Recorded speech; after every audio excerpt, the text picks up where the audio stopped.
कृष्ण बोलो जय राधे।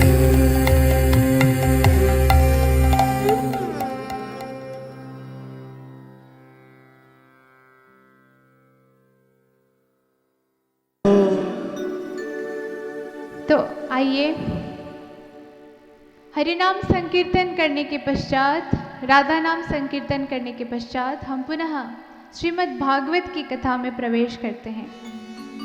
कल हम सती एवं शिव जी के विवाह तक पहुँचे थे। आज बहुत जल्दी जल्दी मुझे आगे बढ़ना पड़ेगा क्योंकि समय का बहुत अभाव है, क्योंकि आज मुझे हमारे कृष्ण कन्हैया का जन्म कराना है। तो बोली कृष्ण कन्हैया लाल की जय हो।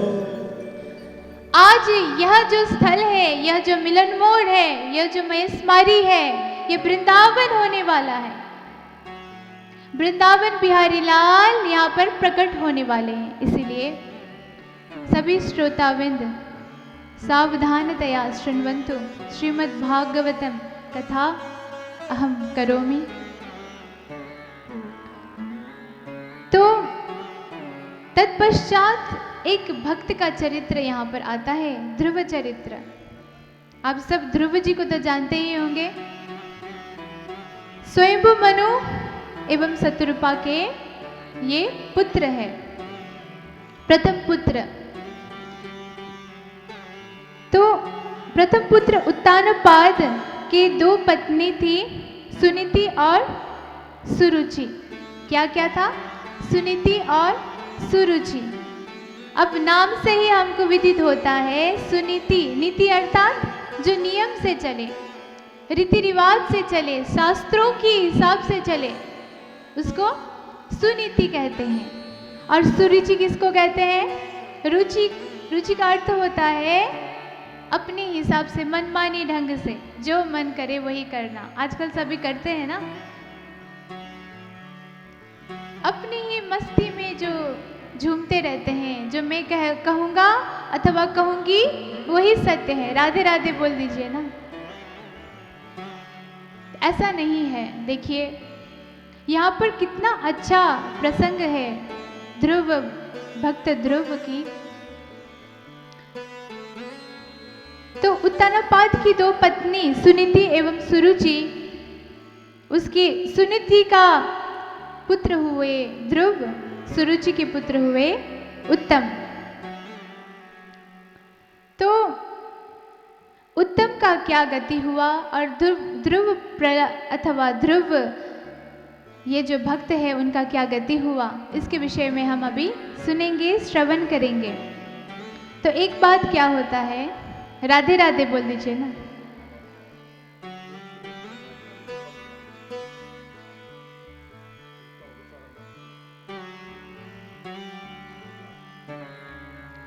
तो ध्रुव जी एक बार क्या देखते हैं, अपने पिता उत्तानपाद अपने बेटे, ध्रुव भी तो उनके बेटे ही है, परंतु उत्तम को उनके गोद में खिला रहे थे।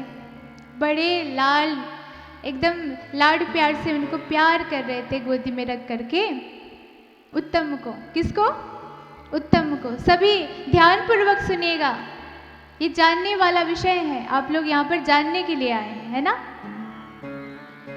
तो जब वो देखते हैं उसके जो भाई है उत्तम अपने पिता उत्तानपाद के गोद में इतने अच्छे से खेल रहे हैं, तो ध्रुव के भी मन में आता है मैं भी काश अपने भाई की तरह पिताजी की गोद में खेल पाता, वो भी तो बच्चे ही थे। तब वो देखते हैं और जाते हैं पिताजी के गोद में बैठने के लिए। परंतु जो सुरुचि है ना, सदा अपनी ही चलाती रहती है, कभी भी शास्त्र के हिसाब से नहीं चलती है, किसी की आदर नहीं करती है।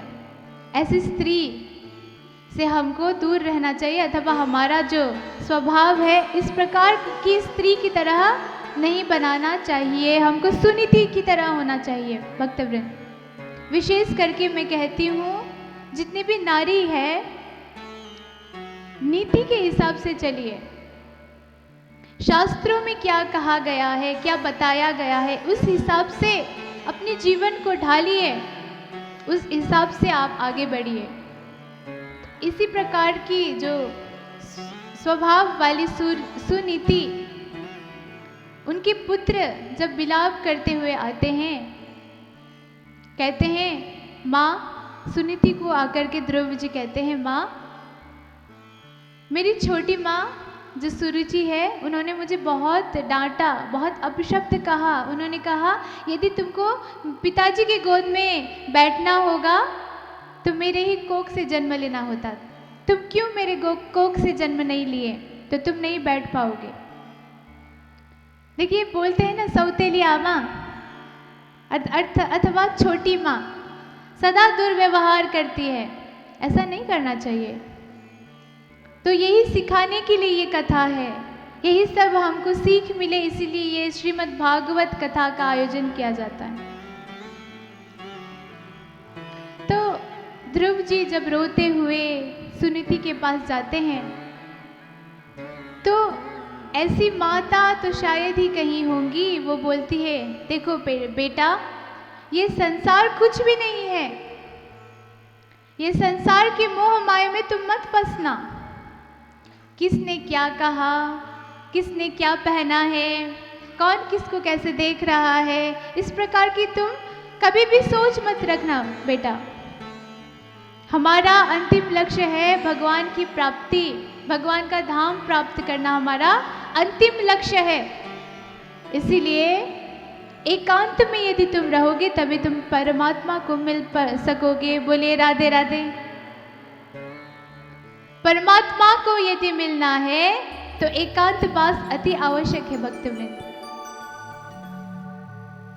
समूह में कभी भी ध्यान नहीं हो सकता है, समूह में कभी भी पढ़ाई नहीं हो सकती है। अपने आप को समय दीजिए। सेल्फ डेवलपमेंट बोलते हैं ना, अपने व्यक्तित्व को बढ़ाइए।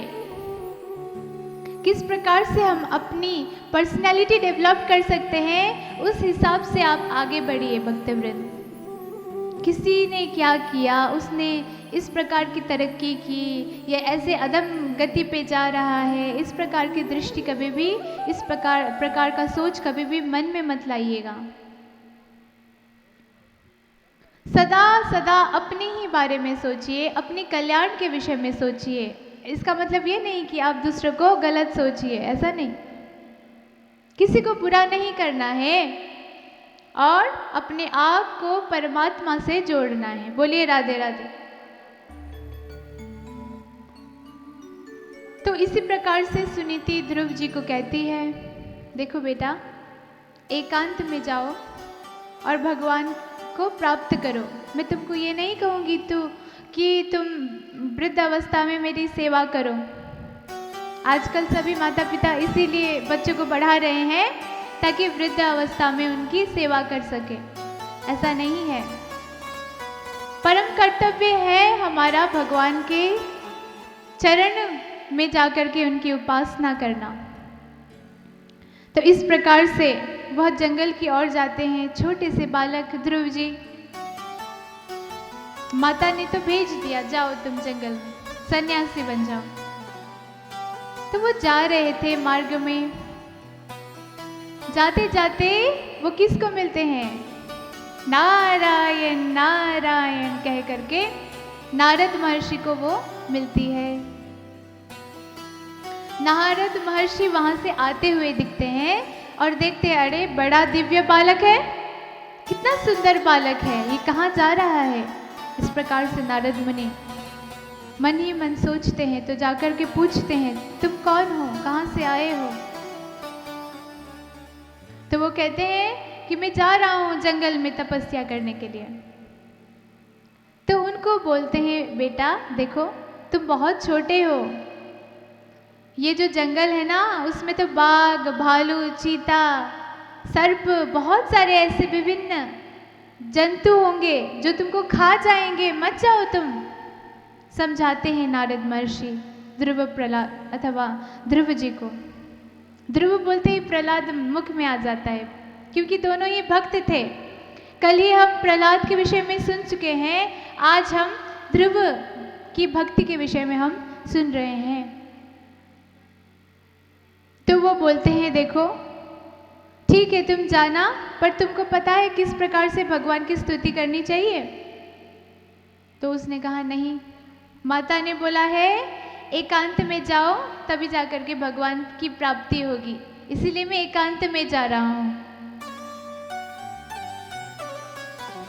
तो हंसने लगे नारद मुनि और कहने लगे अच्छा ठीक है, मैं तुमको एक मंत्र, एक द्वादशाक्षर मंत्र दूंगा, उसका सदा तुम निरंतर जप करते रहना, तब तुमको भगवान प्राप्त होंगे। तो वो द्वादशाक्षर मंत्र कौन सा है?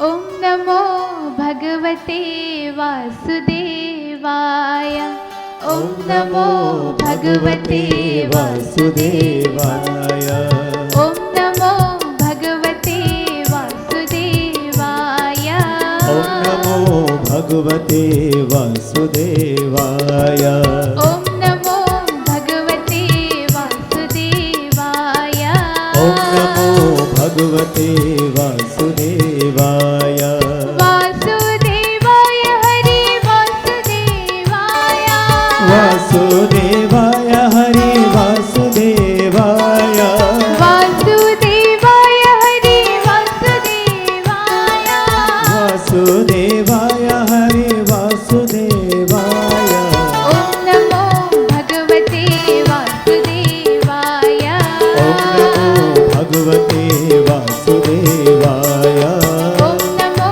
भगवते वासुदेवाय, ओम नमो भगवते वासुदेवाय, वासुदेवाय वासुदेवाय, वासुदेवाय। वासुदेवाय। बोलिए वासुदेव भगवान की जय हो, कृष्ण कन्हैया लाल की जय हो। इस प्रकार छोटे से बालक ध्रुव जी इस द्वादशाक्षर मंत्र का जाप करने लगे। जब जंगल में वह होते हैं तब वहाँ पर कठोर तप करते हैं। वो अन्न भी नहीं लेते हैं, जल भी नहीं पीते हैं, केवल वायु को पी करके वो कठोर तप कर रहे होते हैं। ध्रुव जी राधे राधे बोल दीजिए ना।